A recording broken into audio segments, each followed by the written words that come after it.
ಸಂಪುಟ ಪುನರಚನೆಗೆ ಹೈಕಮಾಂಡ್ನ ತಾತ್ವಿಕ ಒಪ್ಪಿಗೆ ಸಿಕ್ಕಿದೆ. ಇದರೊಂದಿಗೆ ಸಿಎಂ ಸಿದ್ದರಾಮಯ್ಯ ಕುರ್ಚಿ ಭದ್ರ ಆದಂತಾಗಿದೆ.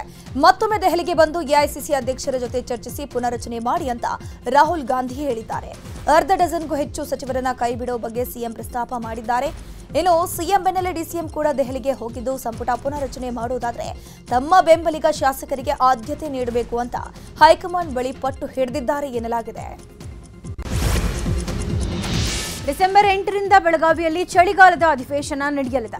ಅಧಿವೇಶನಕ್ಕೂ ಮೊದಲು ಸಂಪುಟ ಪುನರ್ರಚನೆ ಮಾಡಿದ್ರೆ ಹೊಸ ಸಚಿವರಿಗೆ ವಿಪಕ್ಷಗಳ ಟೀಕೆಗಳಿಗೆ ಮತ್ತು ಸದನಕ್ಕೆ ಉತ್ತರ ಕೊಡೋದು ಕಷ್ಟವಾಗಬಹುದು. ಹಾಗಾಗಿ ಚಳಿಗಾಲದ ಅಧಿವೇಶನದ ಬಳಿಕ ಸಂಪುಟ ಪುನರ್ರಚನೆಯ ಲೆಕ್ಕಾಚಾರವೂ ಇರುತ್ತೆ.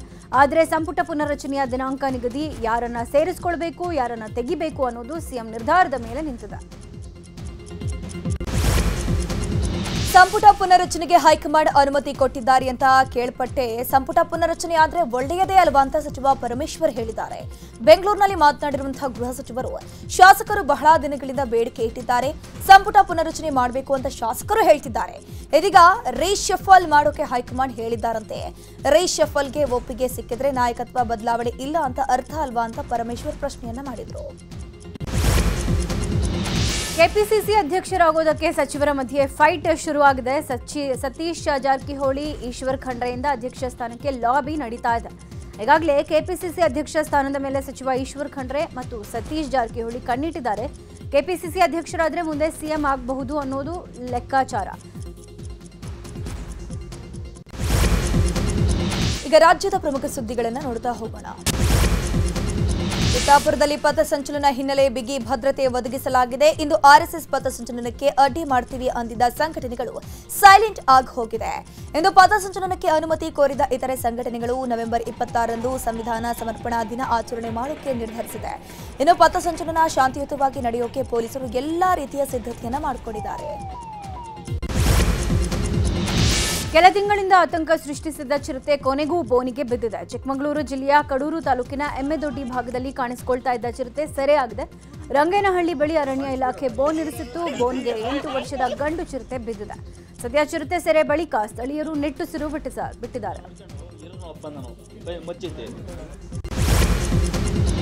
ಕಾರಿನ ಮೇಲೆ ಕಾಡಾನೆ ದಾಳಿ ಮಾಡಿದ್ದು ಸ್ಥಳದಲ್ಲೇ ಕಾರು ಬಿಟ್ಟು ಚಾಲಕ ಪರಾರಿಯಾಗಿದ್ದಾನೆ. ಚಿಕ್ಕಮಗಳೂರಿನ ಎನ್ಆರ್ಪುರ ತಾಲೂಕಿನ 9ನೇ ಮೈಲಿಕಲ್ಲು ಗ್ರಾಮದ ಬಳಿ ಈ ಒಂದು ಘಟನೆ ಆಗಿದೆ. ಪ್ರದೀಪ್ ಅನ್ನೋರಿಗೆ ಈ ಕಾರ್ ಸೇರಿದ್ದು ಕಾಡಾನೆ ದಾಳಿಗೆ ಕಾರಿನ ಮುಂಭಾಗ ಜಖಂಗೊಂಡಿದೆ. ಇನ್ನು ಶೃಂಗೇರಿಯಲ್ಲಿ ನಿರಂತರವಾಗಿ ಕಾಡಾನೆ ದಾಳಿ ಮುಂದುವರಿಯುತ್ತಿದೆ ಅಂತ ಸ್ಥಳೀಯರು ಕೂಡ ಅರಣ್ಯಾಧಿಕಾರಿಗಳ ವಿರುದ್ಧ ಆಕ್ರೋಶ ವ್ಯಕ್ತಪಡಿಸಿದ್ದಾರೆ. ಶಿವಮೊಗ್ಗ ಗ್ರಾಮಾಂತರ ಭಾಗದಲ್ಲಿ ಕಾಡಾನೆ ಕಾಣಿಸಿಕೊಂಡಿದೆ. ಮಲೇಶಂಕರ, ಮಂಜರಿಕೊಪ್ಪ, ಪುರದಾಳು ಹಾಗೂ ಸಿರಿಗೆರೆ ಭಾಗದಲ್ಲಿ ಕಾಡಾನೆ ಸಂಚಾರ ಮಾಡುತ್ತಿದೆ. ಕಳೆದ ವಾರದಲ್ಲಿ ಪುರದಾಳು ಭಾಗದಲ್ಲಿ ಭತ್ತದ ಗದ್ದೆಗೆ ನುಗ್ಗಿದ ಕಾಡಾನೆ ಕೃಷಿ ನಾಶ ಮಾಡಿತ್ತು. ಕಾಡಾನೆ ದಾಳಿಯಿಂದಾಗಿ ಜನ ಭಯಗೊಂಡಿದ್ದಾರೆ. ಇನ್ನು ಗ್ರಾಮದ ಬೀದಿ ಬೀದಿಗಳಲ್ಲಿ ಕಾಡಾನೆ ಸಂಚಾರ ಮಾಡುತ್ತಿದೆ. ಚಲಿಸುತ್ತಿದ್ದ ಕಾರ್ನಲ್ಲಿ ಬೆಂಕಿ ಕಾಣಿಸಿಕೊಂಡು ಕಾರ್ ಹೊತ್ತಿ ಉರಿದಿದೆ. ಕಲಬುರಗಿಯ ಕನ್ನಡ ಭವನದ ಬಳಿ ಈ ಒಂದು ಘಟನೆ ಆಗಿರುವಂಥದ್ದು. ಕನ್ನಡ ಭವನದ ಬಳಿ ಕಾರ್ ತೆರಳುತ್ತಿದ್ದಾಗ ಆಕಸ್ಮಿಕವಾಗಿ ಬೆಂಕಿ ಕಾಣಿಸಿಕೊಂಡಿದೆ. ಕೂಡಲೇ ಸ್ಥಳಕ್ಕೆ ಆಗಮಿಸಿದ ಅಗ್ನಿಶಾಮಕ ದಳದ ಸಿಬ್ಬಂದಿ ಬೆಂಕಿ ನಂದಿಸಿರುವಂಥದ್ದು. ಸದ್ಯ ಕಾರ್ನಲ್ಲಿದ್ದ ಯಾರಿಗೂ ಗಾಯಗಳಾಗಿಲ್ಲ. ಎಲ್ಲರೂ ಪ್ರಾಣಾಪಾಯದಿಂದ ಪಾರಾಗಿದ್ದಾರೆ.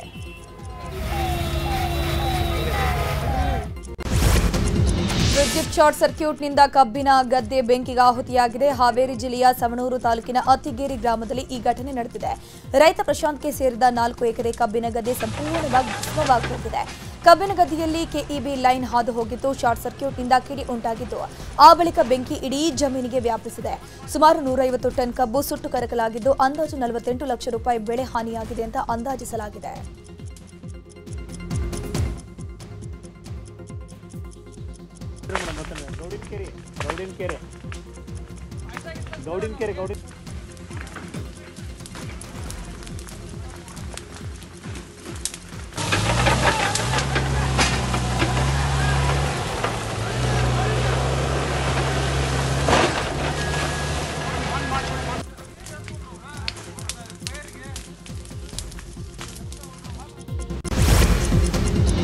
ಬಾಗಲಕೋಟೆ ಜಿಲ್ಲೆಯ ಸಮೀರವಾಡಿಯ ಗೋದಾವರಿ ಸಕ್ಕರೆ ಕಾರ್ಖಾನೆಯಲ್ಲಿ ಟ್ರ್ಯಾಕ್ಟರ್ಗಳಿಗೆ ಬೆಂಕಿ ಹಚ್ಚಲಾಗಿತ್ತು. ಪ್ರಕರಣಕ್ಕೆ ಸಂಬಂಧಪಟ್ಟಂತೆ ಮಹಾಲಿಂಗಪುರ ಠಾಣೆಯಲ್ಲಿ ದೂರು ದಾಖಲಾಗಿತ್ತು. ಸದ್ಯ 10ಕ್ಕೂ ಅಧಿಕ ಜನರನ್ನು ವಶಕ್ಕೆ ಪಡೆದುಕೊಳ್ಳಲಾಗಿದೆ. ವಿಚಾರಣೆ ಹಿನ್ನೆಲೆ ನಿನ್ನೆ ರಾತ್ರಿ ಪೊಲೀಸರು ವಶಕ್ಕೆ ಪಡೆದುಕೊಂಡಿದ್ದಾರೆ. ನವೆಂಬರ್ 13ರಂದು ಮುಧೋಳದಲ್ಲಿ ನಡೆದಿದ್ದ ಪ್ರತಿಭಟನೆಯಲ್ಲಿ ರೈತರ ಕಬ್ಬು ತುಂಬಿದ್ದ ಟ್ರ್ಯಾಕ್ಟರ್ಗೆ ಬೆಂಕಿ ಹಚ್ಚಲಾಗಿತ್ತು. ಮೈಸೂರು ಜಿಲ್ಲೆಯಲ್ಲಿ ಹಣದಾಸೆಗೆ ಪಿಡಿಒ ಅಕ್ರಮ ಎಸಗಿದ್ರ ಅನ್ನೋ ಅನುಮಾನ ಕಾಡ್ತಾ ಇದೆ. ಕೊರೆಹುಂಡಿ ಗ್ರಾಮ ಪಂಚಾಯತ್ನ ಪಿಡಿಒ ಜ್ಯೋತಿ ಮೇಲೆ ಈ ಆರೋಪ ಕೇಳಿ ಬರ್ತಾ ಇರುವಂತದ್ದು. ಜೆಪಿಹುಂಡಿ ಆಶ್ರಮದ ಮ್ಯಾನೇಜರ್ 11 ಅಂಗನವಾಡಿ ಕೇಂದ್ರಗಳಿಗೆ 87,000 ಮೌಲ್ಯದ ಪೀಠೋಪಕರಣ ದಾನವಾಗಿ ಕೊಟ್ಟಿದ್ರು. ಆದರೆ ದಾನವಾಗಿ ಕೊಟ್ಟಿದ್ದ ಪೀಠೋಪಕರಣಗಳಿಗೂ ಪಿಡಿಒ ಬಿಲ್ ರೈಸ್ ಮಾಡಿದ್ದಾರೆ. ಪ್ರಕರಣ ಬಯಲಿಗೆ ಬರ್ತಿದ್ದಂತೆ ರಜೆ ಹಾಕಿ ಪಿಡಿಒ ಜ್ಯೋತಿ ನಾಪತ್ತೆಯಾಗಿದ್ದಾರೆ.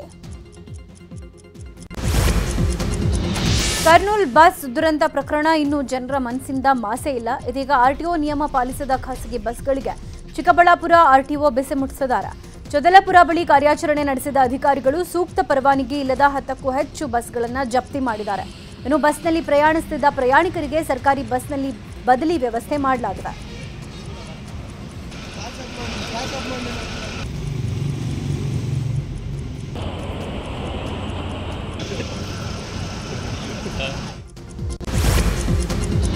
ಕಿತ್ತೂರು ಚೆನ್ನಮ್ಮ ಕಿರು ಮೃಗಾಲಯದಲ್ಲಿ ನಿನ್ನೆ ಸಾವನ್ನಪ್ಪಿದ ಕೃಷ್ಣ ಮೃಗಗಳ ಮರಣೋತ್ತರ ಪರೀಕ್ಷೆ ಇಂದು ನಡೆಯಲಿದೆ.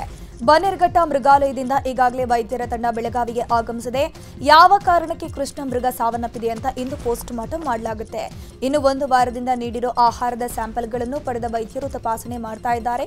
ಇನ್ನು ಬದುಕುಳಿದ 10 ಕೃಷ್ಣ ಮೃಗಗಳ ಆರೋಗ್ಯ ತಪಾಸಣೆ ನಡೆಸಿ ಕಾಯಿಲೆ ಬರದಂತೆ ಮುಂಜಾಗ್ರತೆ ವಹಿಸಲಾಗುತ್ತಿದೆ.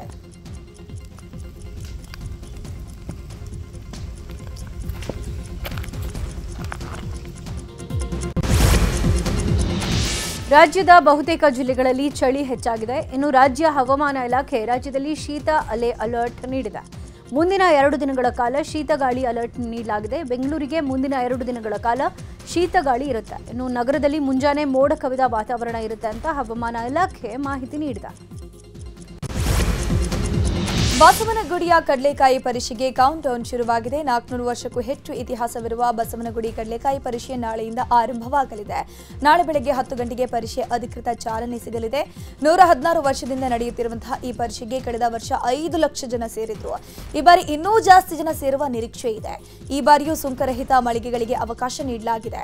ಇನ್ನು ಬಸವನಗುಡಿ ದೊಡ್ಡ ಗಣಪತಿ ರಸ್ತೆಯ ವಾಹನ ಸಂಚಾರ 7 ದಿನಗಳ ಕಾಲ ಬಂದ್ ಆಗಿರಲಿದ್ದು ಸಂಚಾರಕ್ಕೆ ಪರ್ಯಾಯ ಮಾರ್ಗದ ವ್ಯವಸ್ಥೆಯನ್ನು ಮಾಡಲಾಗಿದೆ.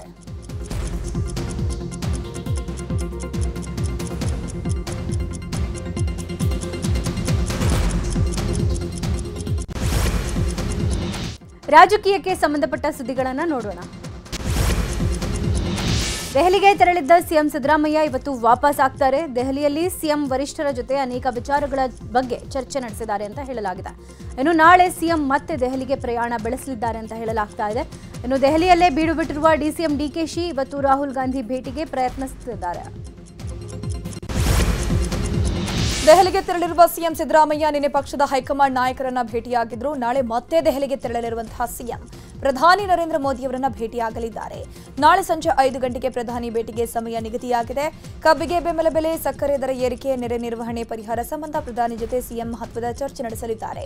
ಕೇಂದ್ರ ಗೃಹ ಸಚಿವ ಅಮಿತ್ ಶಾ ಭೇಟಿಯಾಗಲಿದ್ದು ರಾಜ್ಯಕ್ಕೆ ಎನ್ಡಿಆರ್ಎಫ್ ನಡಿ 1300ಕ್ಕೂ ಹೆಚ್ಚು ಕೋಟಿ ಬಿಡುಗಡೆಗೆ ಮಾಡೋಕೆ ಮನವಿಯನ್ನು ಸಲ್ಲಿಸಲಿದ್ದಾರೆ.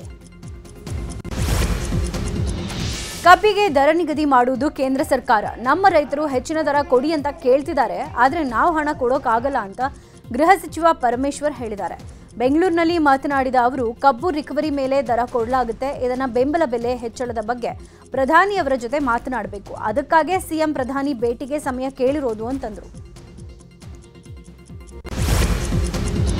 ಕನ್ನಡ ರಾಜ್ಯೋತ್ಸವ ವೇದಿಕೆಯಲ್ಲೇ ಶಾಸಕ ಸುಸೈಡ್ ಮಾತುಗಳನ್ನಾಡಿದ್ದಾರೆ. ಮಂಡ್ಯದ ಕೆಆರ್ಪೇಟೆ ಶಾಸಕ ಎಚ್ಟಿ ಮಂಜು ಆತ್ಮಹತ್ಯೆ ಮಾತುಗಳನ್ನಾಡಿದ್ದಾರೆ. ಡಿಸಿಸಿ ಬ್ಯಾಂಕ್ ಚುನಾವಣೆಗೆ ಸ್ಪರ್ಧಿಸಿದ ಜೆಡಿಎಸ್ ಅಭ್ಯರ್ಥಿ ಬಳಿ ನಾನು ಹಣ ಪಡೆದಿದ್ದೇನೆ ಅಂತ ಆರೋಪಿಸಿದ್ದಾರೆ. ಈ ಆರೋಪವನ್ನು ಸಾಬೀತು ಮಾಡಿದರೆ ನಾನು ಆತ್ಮಹತ್ಯೆ ಮಾಡ್ಕೊಂತೀನಿ ಅಂತ ವೇದಿಕೆಯಲ್ಲೇ ಬಹಿರಂಗವಾಗಿ ಸವಾಲು ಹಾಕಿದ್ದಾರೆ.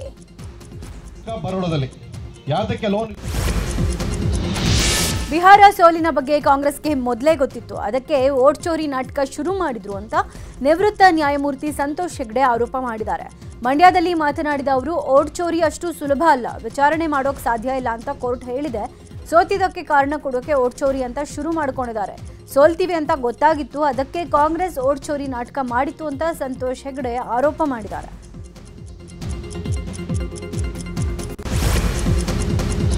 ನಾಯಿ ಮುದ್ದು ಮಾಡುವ ನೆಪದಲ್ಲಿ ವ್ಯಕ್ತಿಯೊಬ್ಬ ಯುವತಿಗೆ ಕಿರುಕುಳ ನೀಡಿದ್ದಾನಂತೆ. ಜ್ಞಾನ ಭಾರತಿ ಬಳಿಯ ಉಪಕಾರ್ ಲೇಔಟ್ನಲ್ಲಿ ಘಟನೆ ಆಗಿದೆ. ರಾತ್ರಿ ವೇಳೆ ಯುವತಿಯೊಬ್ಬಳು ನಾಯಿಯನ್ನ ವಾಕಿಂಗ್ ಮಾಡಿಸ್ತಾ ಇದ್ರಂತೆ. ಈ ವೇಳೆ ಬಂದ ವ್ಯಕ್ತಿ ನಾಯಿಯನ್ನ ಮುದ್ದು ಮಾಡಬಹುದಾ ಅಂತ ಕೇಳಿದ್ದಾನೆ. ನಾಯಿಯನ್ನ ಮುದ್ದು ಮಾಡುವ ನೆಪದಲ್ಲಿ ಯುವತಿಯನ್ನ ಮುಟ್ಟಿ ಕಿರುಕುಳ ಕೊಟ್ಟಿದ್ದಾನೆ. ಈ ವೇಳೆ ಯುವತಿ ಕಿರುಚುತ್ತಾ ಇದ್ದಂತೆ ವ್ಯಕ್ತಿ ಎಸ್ಕೇಪ್ ಆಗಿದ್ದಾನೆ. ಜ್ಞಾನ ಭಾರತಿ ಠಾಣೆಯಲ್ಲಿ ಪ್ರಕರಣ ದಾಖಲಾಗಿದೆ.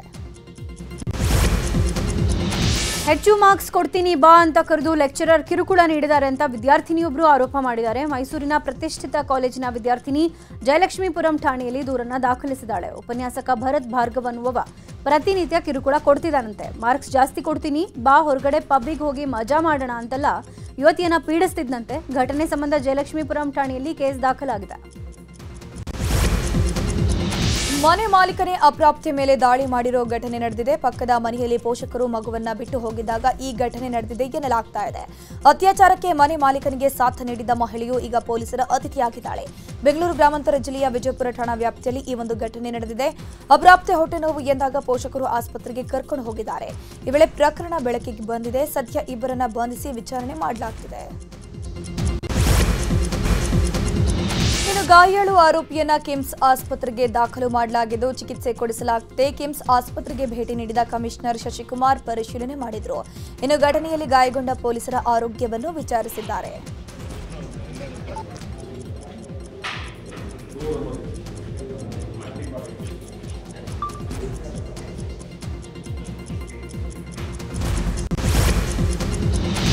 ಅನಧಿಕೃತವಾಗಿ ಕಬ್ಬಿನ ಗದ್ದೆ ಮಧ್ಯೆ ಬೆಳೆದ ಗಾಂಜಾ ಗಿಡಗಳನ್ನು ಅಬಕಾರಿ ಅಧಿಕಾರಿಗಳು ವಶಕ್ಕೆ ಪಡ್ಕೊಂಡಿದ್ದಾರೆ.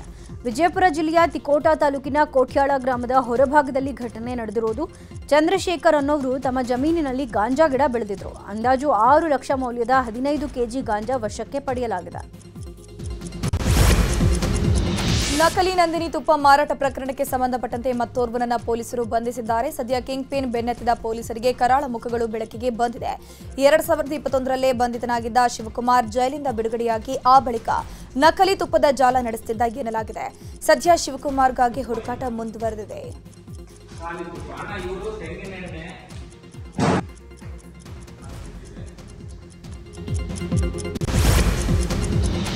ಧರ್ಮಸ್ಥಳದ ಶವ ಹೂತಿಟ್ಟ ಪ್ರಕರಣಕ್ಕೆ ಸಂಬಂಧಪಟ್ಟಂತೆ ಸೌಜನ್ಯ ಪರ ಹೋರಾಟಗಾರ ಜಯಂತ್ ಎಸ್ಐಟಿ ಅಧಿಕಾರಿಗಳ ವಿರುದ್ಧ ದೂರನ್ನ ನೀಡಿದ್ದಾರೆ. ಬೆಳ್ತಂಗಡಿ ಪೊಲೀಸ್ ಠಾಣೆಯಲ್ಲಿ ಎಸ್ಐಟಿ ಅಧಿಕಾರಿಗಳಾದ Jitendra Dayam, SP Simon, DYSP RG Manjunath, inspector Manjunath Gowda, sub inspector Gunapal ವಿರುದ್ಧ ದೂರು ದಾಖಲಾಗಿದೆ. ಕಾನೂನು ಬಾಹಿರ ಕೃತ್ಯಗಳು, ಸರ್ಕಾರಿ ಆದೇಶ ಪಾಲನೆ ಮಾಡದೆ ಕರ್ತವ್ಯ ನಿರ್ಲಕ್ಷ್ಯ ಮಾಡಿರೋ ಬಗ್ಗೆ ದೂರಿನಲ್ಲಿ ಉಲ್ಲೇಖ ಮಾಡಲಾಗಿದೆ. ಹಣ ಡಬಲ್ ಮಾಡಿಕೊಡೋದಾಗಿ ಕ್ರಿಮಿನಲ್ ಜೋಡಿ ಕೋಟ್ಯಾಂತರ ರೂಪಾಯಿ ವಂಚನೆ ಮಾಡಿದೆ. ದಾವಣಗೆರೆ ಜಿಲ್ಲೆಯ ಜಗಳೂರಲ್ಲಿ 10ಕ್ಕೂ ಹೆಚ್ಚು ಜನರಿಗೆ ವಂಚನೆ ಮಾಡಲಾಗಿದೆ. ಆಂಧ್ರದ ಅನಂತಪುರ ಮೂಲದ ಬೊಗ್ಗು ಶ್ರೀರಾಮುಲು ಪುಷ್ಪ ದಂಪತಿ ವಂಚನೆ ಮಾಡಿರುವಂತವರು. ಹೈದರಾಬಾದ್, ಬೆಂಗಳೂರಿನಲ್ಲಿ ರಿಯಲ್ ಎಸ್ಟೇಟ್ ವ್ಯವಹಾರ ಇದ್ದು 30 ದಿನದಲ್ಲಿ ಹಣ ಡಬಲ್ ಮಾಡಿಕೊಡ್ತೀವಿ ಅಂತ ನಂಬಿಸಿ ಮಹಿಳೆಯರಿಂದ ಲಕ್ಷಾಂತರ ರೂಪಾಯಿ ಹಣ ಪಡ್ಕೊಂಡಿದ್ರು. ಇದೀಗ ಹಣ ಪಡೆದ ಜೋಡಿ ಎಸ್ಕೇಪ್ ಆಗಿದ್ದಾರೆ. ಧೂಮ್ ಸಿನಿಮಾದಿಂದ ಸ್ಫೂರ್ತಿ ಪಡೆದ ವ್ಯಕ್ತಿಯೊಬ್ಬ ಕಳ್ಳತನಕ್ಕಿಳಿದಿದ್ದಂತೆ. 10 ಲಕ್ಷ ಮೌಲ್ಯದ ಬೈಕ್ ಬಳಸಿ 1 ಕೋಟಿಗೂ ಅಧಿಕ ಮೌಲ್ಯದ ಚಿನ್ನಾಭರಣ ಕಳ್ಳತನ ಮಾಡಿದ ವ್ಯಕ್ತಿ ಈಗ ಪೊಲೀಸರ ಅತಿಥಿಯಾಗಿದ್ದಾನೆ. ಅಕ್ಟೋಬರ್ 16ರಂದು ಯಮಕನಮರಡಿಯ ವೈದ್ಯ ದುಗ್ಗಾಣಿ ಎನ್ನುವವರ ಮನೆಯಲ್ಲಿ ಕಳ್ಳತನ ನಡೆದಿತ್ತು. ಪ್ರಕರಣದ ಬೆನ್ನತ್ತಿದ್ದ ಪೊಲೀಸರು ಸುರೇಶ್ ಎನ್ನುವವನನ್ನ ಬಂಧಿಸಿದ್ದಾರೆ. ಧೂಮ್ ಸಿನಿಮಾದಿಂದ ಪ್ರೇರಣೆ ಪಡ್ಕೊಂಡು ಕಳ್ಳತನಕ್ಕೆ ಇಳಿದಿದೆ ಅಂತ ಹೇಳಿದಾನಂತೆ. ಬಂಧಿತನ ಮೇಲೆ 21 ಕೇಸ್ ದಾಖಲಾಗಿದೆ.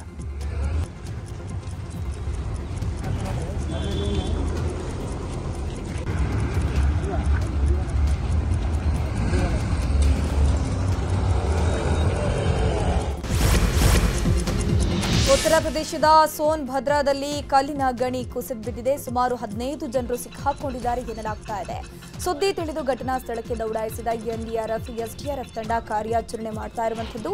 ದುರಂತದಲ್ಲಿ ಓರ್ವ ಸಾವನ್ನಪ್ಪಿದ್ದಾನೆ ಎನ್ನಲಾಗಿದೆ.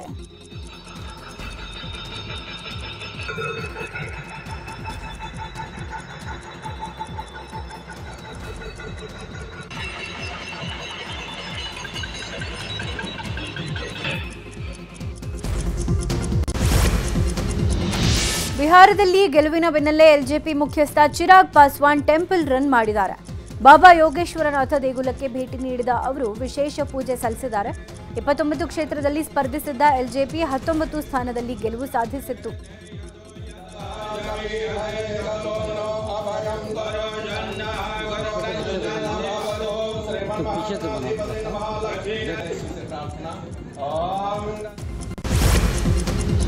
ಜಮ್ಮು ಕಾಶ್ಮೀರದ ಬುಡ್ಗಾಮ್ ಪ್ರದೇಶದಲ್ಲಿ ಭೀಕರ ಆಕ್ಸಿಡೆಂಟ್ ಒಂದು ನಡೆದು ಹೋಗಿದೆ. ಲಾರಿ ಟಾಟಾ ಸುಮೋ ನಡುವೆ ಡೆಡ್ಲಿ ಅಪಘಾತ ನಡೆದಿದ್ದು 4 ಮೃತಪಟ್ಟಿದ್ದಾರೆ.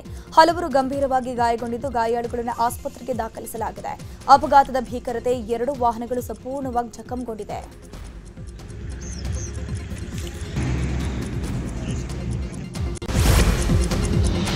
ಹಿಮಾಚಲ ಪ್ರದೇಶದ ಕುಲು ಪ್ರದೇಶದಲ್ಲಿ ಭೀಕರ ಅಗ್ನಿ ಅನಾಹುತ ಆಗಿದೆ. ರೆಸಿಡೆನ್ಷಿಯಲ್ ಪ್ರದೇಶದಲ್ಲಿ ಕಾಣಿಸಿಕೊಂಡ ಬೆಂಕಿ ಆತಂಕಕ್ಕೆ ಕಾರಣ ಆಗಿತ್ತು. ಸದ್ಯ ಅಗ್ನಿಶಾಮಕ ಸಿಬ್ಬಂದಿ ಬೆಂಕಿ ನಂದಿಸಿದ್ದಾರೆ. ಹರಿಯಾಣದ ಯಮುನಾ ನಗರದಲ್ಲಿ ಕೆಮಿಕಲ್ ಫ್ಯಾಕ್ಟರಿ ಧಗಧಗಿಸಿ ಹೊತ್ತಿ ಉರಿದಿದೆ. ಕೂಡಲೇ ಅಗ್ನಿಶಾಮಕ ಸಿಬ್ಬಂದಿ ಸ್ಥಳಕ್ಕೆ ದೌಡಾಯಿಸಿದ್ದು ಬೆಂಕಿ ನಂದಿಸೋಕೆ ಹರಸಾಹಸ ಪಟ್ಟಿದ್ದಾರೆ.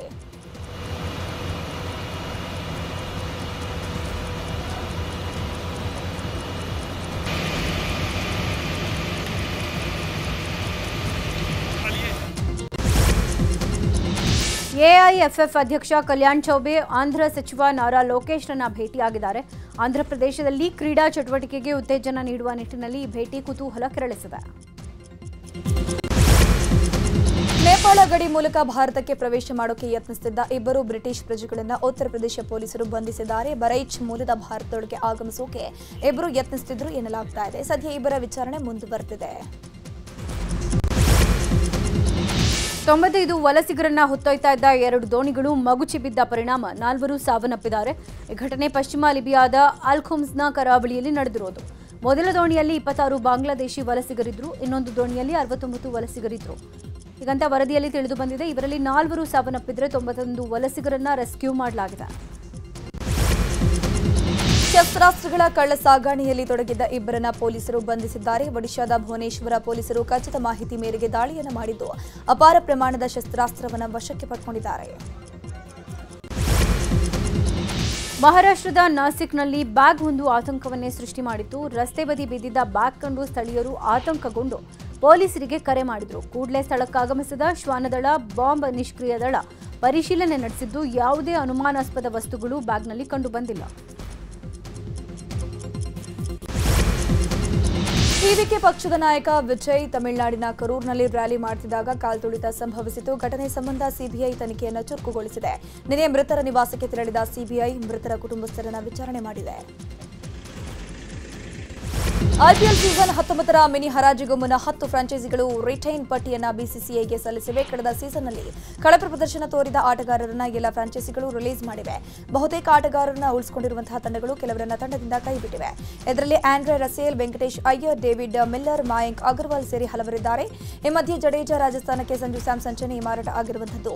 ಇನ್ನು ಡಿಸೆಂಬರ್ 16ರಂದು ಮಿನಿ ಹರಾಜು ಪ್ರಕ್ರಿಯೆ ನಡೆಯಲಿದೆ. ಕೋಲ್ಕತಾದ ಈಡನ್ ಗಾರ್ಡನ್ನಲ್ಲಿ ನಡೀತಾ ಇರುವ ಭಾರತ ಮತ್ತು ಸೌತ್ ಆಫ್ರಿಕಾ ನಡುವಿನ ಮೊದಲ ಟೆಸ್ಟ್ ಪಂದ್ಯ ಇವತ್ತೇ ಅಂತ್ಯಗೊಳ್ಳುವ ಸಾಧ್ಯತೆ ಇದೆ. ಫಸ್ಟ್ ಇನ್ನಿಂಗ್ಸ್ನಲ್ಲಿ 159 ರನ್ ಗಳಿಸಿ ಆಲ್ಔಟ್ ಆಗಿದ್ದ ಸೌತ್ ಆಫ್ರಿಕಾ 2ನೇ ಇನ್ನಿಂಗ್ಸ್ನಲ್ಲಿ 153 ರನ್ಗೆ ಸರ್ವಪತನ ಕಂಡಿದೆ. ಗೆಲುವಿಗೆ 124 ರನ್ ಟಾರ್ಗೆಟ್ ಪಡೆದಿರುವ ಟೀಂ ಇಂಡಿಯಾ ಇವತ್ತೇ ಮ್ಯಾಚ್ ಮುಗಿಸುವ ವಿಶ್ವಾಸದಲ್ಲಿದೆ.